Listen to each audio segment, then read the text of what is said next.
casos de insônia hoje em dia, a gente vê que são outros problemas associados. Então, por exemplo, uma ansiedade, às vezes o problema da pessoa é de fragmentar muito o sono também por conta de uma apneia do sono.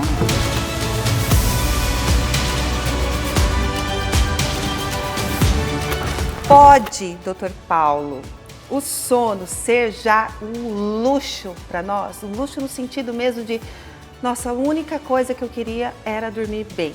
Pode ou não pode?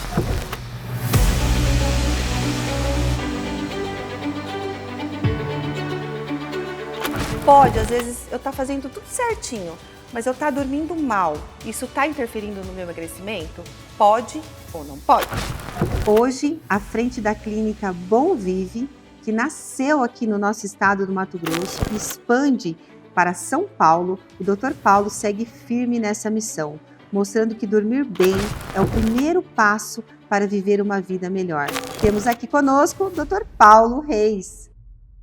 Hoje, o nosso quadro que estava sumidinho, porque a gente trabalha bastante, o Pode ou Não Pode, é com o Dr. Paulo Reis. Ai, gente, é sobre sono. Pensa, quem dorme bem, quem não dorme aí? Vamos saber por quê? Se pode ou não pode fazer as coisas que a gente vem fazendo?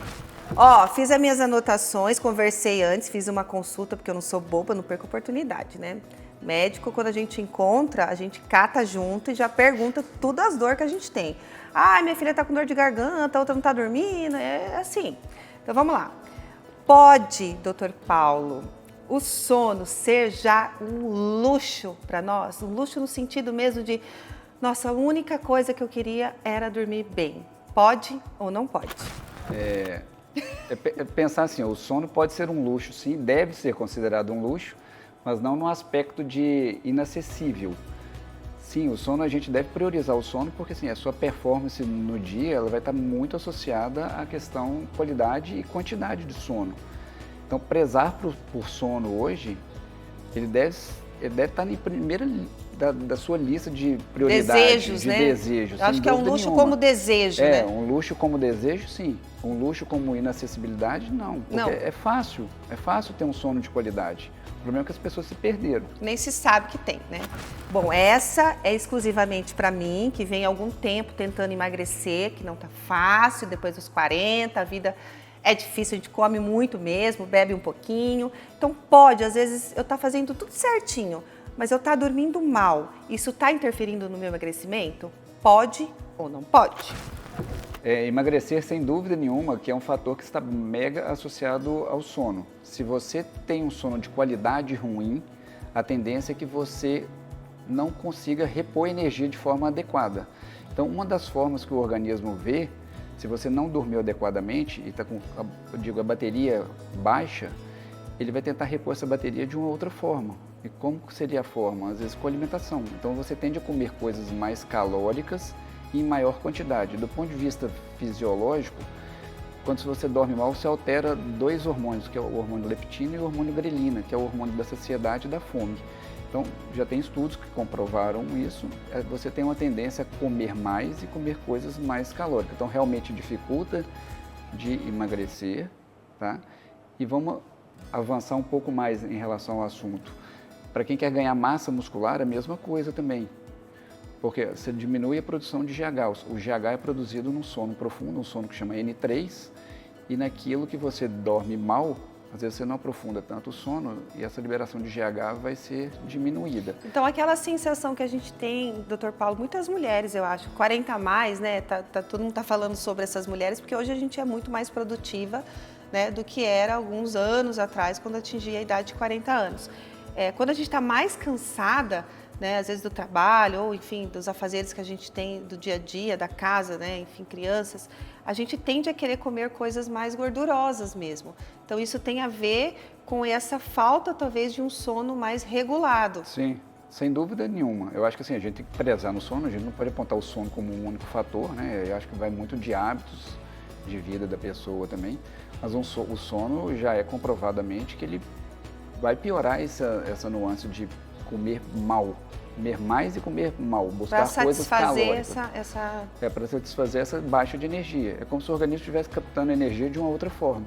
Que é a gordura, no caso. Exato, a gordura ou Viu, açúcar, gente? né? Então a gente tem que dormir mais, não tem problema, só pra gente ficar magra e bonita. Essa pergunta também é maravilhosa, escuto muito. Agora com tantas medicações, para emagrecer, para acordar, para dormir, tem muitos memes, né? Um Rivotril para dormir, não sei o que para acordar. Pode eu fazer um tratamento de sono sem nenhuma medicação? Pode ou não pode? Pode, sem dúvida nenhuma. O mais importante é a gente identificar qual que é o problema base que a pessoa está apresentando. Então, muitos casos de insônia hoje em dia, a gente vê que são outros problemas associados. Então, por exemplo, uma ansiedade, às vezes o problema da pessoa é de fragmentar muito o sono também por conta de uma apneia do sono. E aí você tratar a causa, sim, aí você às vezes não vai precisar de medicações. E os casos que precisam de medicações, é o que eu sempre digo, a medicação para o sono é um sintomático. Então, o remédio que ele vai tratar o sintoma de insônia. Paralelo, você tem que tomar medidas para melhorar seu sono de forma natural. Eu falo sempre, a analogia que eu gosto de fazer é como um remédio para emagrecer. Faz mal? Não. Mas você tem que ter planejamento de começar e de sair. Então, você toma um remédio para emagrecer, vai te ajudar? Sim, mas paralelo, você vai começar a fazer sua academia, vai consultar um nutricionista e aquilo vai favorecer com que depois você não precise da medicação. No sono é a mesma coisa. Então, hoje já tem estudos que comprovam, por exemplo, que alguns tipos de terapia cognitivo para insônia, eles são mais efetivos que a medicação. É o tratamento padrão ouro, teoricamente. E a gente sabe que as medicações para tratar a insônia, né, que são os remédios para dormir, os sedativos, na verdade, eles te sedam, porém eles te dão um sono de qualidade ruim. Tá? Então a gente tem que ter um cuidado grande com isso. É por e isso não que que é a medicação né? não possa ser usada, mas tem que ter um planejamento para tal. É uma comparação muito legal quando você falou dos remédios para emagrecer, porque não é que eu sou contra a medicação, mas Sim. ela tem que ser usada por um profissional que entenda o começo, o meio e o fim dessa medicação. Exato. Né? Então, o especialista do sono é justamente para isso, para estar te auxiliando nesse início, meio e fim. E o momento de sair, é o que eu falo sempre, nós temos o momento de entrar na medicação e já tem que ter planejado o momento de sair. E o que nós vamos fazer no meio para conseguir sair? O que te trouxe para o sono, Dr. Paulo? Agora uma curiosidade. O que me trouxe para o sono foi um problema de sono. Que você tinha eu tenho um problema de sono. Eu tenho um problema de sono que se chama síndrome das pernas inquietas. Então eu tenho uma contratura. Meu marido também tem, Eliseu, consultar. Eu tenho uma contratura da musculatura da perna ao longo da noite, que no meu caso são 56 vezes por hora. E aquilo te fragmenta o sono, te acorda muito.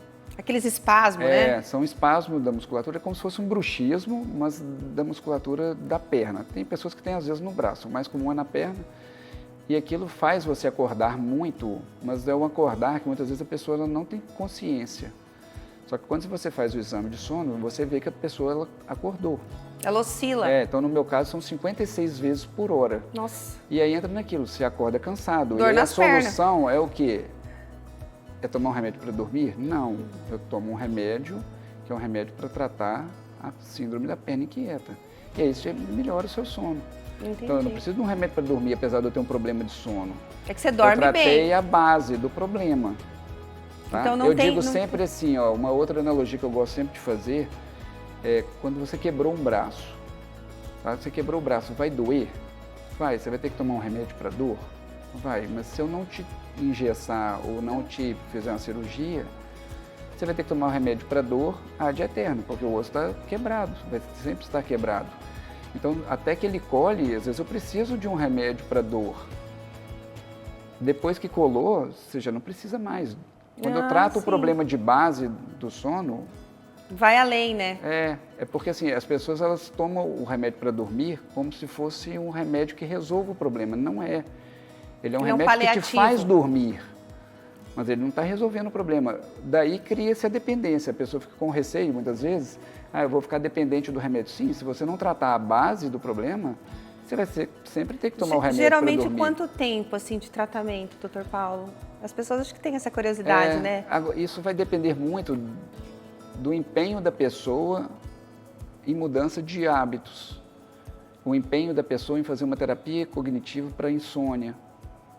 Então, é um conjunto de fatores que vai alinhar ali, olha, se vai ser meses, anos... A gente consegue cuidar de uma insônia bem cuidado, com 3 meses, assim, consegue Nossa, é livrar rápido, bem. né? Achei Sim. que levava mais tempo ali, Não. tipo, terapia a vida inteira, Mas né? entra naquela nuance, a pessoa tem que estar engajada. E é diferente de terapia para tratamento emocional. Sim. É uma terapia focada para insônia. Agora, uma coisa bem importante. Pode, eu adulta, vacinada, decidir dormir um pouco menos para ser mais produtiva no meu trabalho. Pode ou não pode? Sim, pode sim, sem dúvida nenhuma. E é o que acontece na grande maioria dos casos. A população ela tem consciência de dormir bem, é dormir a noite toda. E não necessário você dormir a noite toda, isso aí faz com que você durma bem. Então nós temos que pensar em sono em tempo adequado e qualidade adequada. Tá? Então o tempo, e aí entra naquela nuance, um adulto jovem é de 7 a 9 horas. A gente tem que considerar que a média é 8. Tá? A parte da população não está dormindo o tempo necessário, então elas são privadas de sono. E aí essas fotos que você me mostra, por exemplo, uma pessoa acordando cansada, uma mulher acordando cansada, muitas vezes é por privação voluntária. A pessoa que ela quer produzir mais e ela dorme menos. Só que é o inverso. Hoje você está se despertando para isso. Se você dorme bem, você vai produzir mais. Eu falo sempre assim, é brigar com Deus. Nós fomos criados para dormir 1/3 da nossa vida e nós estamos querendo mudar a fisiologia do corpo humano. Que a gente né? quer dormir menos do que é A gente necessário. quer dormir menos do que é necessário. É o que eu acho engraçado para produzir mais, só que é invertido. Você produz menos que dorme Você mal. produz menos porque dorme mal. Eu acho que E geralmente... aí você vai ficar viciado, às vezes, numa cafeína. Você vai ter que tomar café para ficar acordado o dia. E aí isso vai virando uma bola de neve. Exato. E aí você, à noite, não consegue dormir de novo. No dia seguinte, acorda mais cansado, aí vai mais cafeína. E aí o que acontece? Da cafeína já vai para um Venvance. Exato. Aí a pessoa começa a ter remédio para acordar e ficar o dia bem. Para dormir. E aí à noite ela precisa de um remédio para dormir. Porque É. ela está mega estimulada pelo dia também. Exato. E uma coisa que eu acho interessante, eu não sei como é que chega no consultório, né? Mas o que eu escuto das minhas amigas, amigos é: quem fala que eu dormo mal é minha esposa. Então, geralmente, quem sabe que o parceiro dorme mal não é nem a pessoa em si, é aquele cônjuge, né? É a pessoa que está está vendo junto. o lado, né? É. Normalmente é porque o outro vai ver, nesses casos que você cita, é muito comum ter a apneia do sono, né? Então, você vê que a pessoa está roncando e você vê que ela está sufocando. Né, que ela está com uma dificuldade respiratória. E o roncar, ele é uma dificuldade respiratória. Eu digo sempre, se ronca quando você tem passando ar num lugar estreito. Então você diminui o fluxo de oxigênio. Então a pessoa que está do lado, ela vê a agonia que a pessoa fica para respirar durante a noite. E o próprio cara que está dormindo, muitas vezes, ele não tem essa consciência. E tirando toda essa parte que a gente falou de produtividade, de estar bem, enfim, de ter uma qualidade de vida boa, dormindo bem. Ainda, agora você falando de apneia, me acende aquela coisa, mas também tem um risco, né? Da pessoa estar dormindo mal, ter esses quadros de apneia e ter um risco eminente ali que ela também não tem conhecimento. É uma coisa muito nova. Né? As pessoas têm a consciência ainda de que eu ronco porque minha família ronca, meu pai ronca, que é normal. É o que eu digo sempre, é comum, mas a gente falar que é normal de forma alguma. Tá? Roncar é uma dificuldade de passagem de ar. Então você está oxigenando menos. E isso acarreta uma série de riscos, né? Riscos a longo prazo e a curto prazo. Como eu falo, o impacto imediato é muito grande já, só que as pessoas muitas vezes elas não conseguem linkar. Então, se ela dorme mal, tá, por conta de uma apneia, por exemplo, ela não tem consciência, porque ela dormiu a noite toda. Só que esse sono foi fragmentado. Ela vai ter vários despertares inconscientes à noite. E aí ela acha que dormiu bem. É por isso que a esposa ou o cônjuge, né, na verdade, Sim. ele vê Com mais frequência, mais presente. Mas chega a acordar o parceiro e a gente não acorda, né? Às vezes a pessoa que está roncando, ela não acorda. Ela não acorda consciente, mas o sono acordou. Ela superficializou o sono. Então, na hora que você faz o exame, você vê que aquela pessoa ela despertou. Às vezes você pega um exame e a pessoa despertou 200, 300, Nossa. 400 vezes à noite. É muito, né? E aí é o que eu digo, se você acorda muito, a tendência é que você fique mais bem-humorado ou mais mal-humorado? Mais mal-humorado, Mais né? mal-humorado. Se a pessoa que está do lado, o cônjuge, ele está escutando barulho, a tendência é que ele Durma mal. durma mal também. Ele vai fragmentar o sono. Os dois vão acordar mais mal-humorado. Aí eu costumo sempre brincar, uma toalha no chão do banheiro, às vezes é motivo de uma discussão, porque os dois estão com o humor rebaixado. Sim, quem dormiu do lado e quem dormiu mal. Exato, bem isso. Né? E aí aquilo faz uma cascata para o dia inteiro, porque a pessoa ela já chega ali às vezes mal-humorada de manhã cedo, tem uma briga com o cônjuge, ela já chega no trabalho... Que é muito raro, mas acontece muito, É. né? Ela já chega no trabalho, às vezes, já com aquele impacto daquilo, e isso vai cascateando, né? Ó, e assim, ó, tem duas coisas que eu escuto muito entre amigas e pessoas que eu conheço. Ah, eu ronquei porque eu tô cansada, né? A gente ronca porque tá cansada. E aí eu tenho um vídeo que eu vou te mostrar até para você comentar, porque às vezes a gente fica com vergonha de mostrar a gente mesmo, né? Mas eu acho que isso pode auxiliar em outras pessoas. É você. Aí você repara, ó, tá com a boca aberta. Essa imagem que você me mostra é legal e mostrar essa vulnerabilidade, você se mostrando, né? E assim, isso não é só você. 32% da população adulta, ela ronca. Então ela tem problema. Só que como é tão comum, a gente começa a achar que é normal. E não é. Não é. Então isso tem que procurar ajuda. Se a gente vê o vídeo, você vê que você está com a boca aberta. Então é uma dificuldade que você está tendo de passar o ar, então o corpo está buscando alguma forma de entrar. Um jeito de dar um certo, jeito de né? resolver. Então, gente, pode, agora eu que vou usar a plaquinha, ó. Pode uma princesa como nós roncar. Só que não pode continuarmos com esse problema. Então, não Dr. pode Paulo, considerar que é normal. normal. Então, o Dr. Paulo tá aqui para ajudar a gente a parar de roncar, porque nós somos princesa, viu, meninas? Pode, então, depois dessa minha filmagem, né, princesa, né, roncando, pode um vinho, uma taça, duas, vamos lá, interferir nesse sono? Pode ou não pode? Pode, com certeza. Agora, o fato de o vinho poder interferir no sono, não necessariamente eu vou te falar para você parar de tomar seu vinho. Eu acho que a vida é feita de momentos de prazer. Né? Agora, esse equilíbrio que é importante. A pessoa tomar um vinho todo dia, e como às vezes chega para mim, o paciente que está tomando um vinho para dormir, mudou totalmente o foco. Né? Exato. Não é esse o intuito do vinho. Não é o intuito. Agora, tomar um vinho por prazer, com o marido, com os amigos, é tudo certo, sem problema nenhum. Então Vai interferir no seu sono um pouco naquele dia? Sim. Mas é um dia. É um dia. É o que eu falo. O problema se faz não é pela exceção, é pela regra. Exato. Né? Agora, uma outra pergunta. Depois a gente ter falado muito sobre a fertilização, até com a doutora Cassiane, né, que a gente tem o centro da Amino, marca o collab aí, Cassiane.